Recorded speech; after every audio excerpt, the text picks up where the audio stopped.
ভাই গাঙ্গের পানির নুনা, গাঙ্গের পানি যদি নুনাই হইতো তাহলে দেখেন গাঙ্গের পানিতে 600 বিঘি ধান আর হইতো না। একটু দেখেন 600 বিঘি ধান, এই ডিপটাই নির্বাচন 100-150 বিঘি ফসল হয়। তাহলে ফসলটা চেহারা দেখেন, গাঙ্গে কি নুনা আছে? গাঙ্গে নুনা আসলে দেখেন নুনা। তারপরেও যদি গাঙ্গে বাইসের নুনা আসে বলা যাবে না ভাই, জোয়ার ভাটির গাং যদি নুনা আসে তাহলে তো 2 থেকে 2.5 লাখ টাকা খরচ করি। এই দেখেন এই ডিপ মালিকের মাথায় কি বুদ্ধি, তিনি কিন্তু গাঙ্গের পাশেই একটি বোরিং করে নিয়েছে। যদি নুনা আসে ওই পাইপটা কিন্তু খুলি, এই পাইপটা জুড়িয়ে দিলে মাত্র পানি উঠবে। তাহলে আমাদের এই 1-1.5 বিঘি যে ফসল, এই ফসলটা কিন্তু নষ্ট হবে না।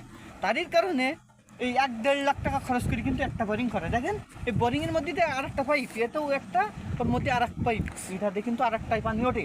তাহলে যদিও নুনা ওঠে তাহলে এমনকি কোনো ফসল করতে গাং পাশে কোনো সমস্যা নেই। আপনারা নিশ্চিন্তায় গাং পাশে ফসল করতে পারবেন।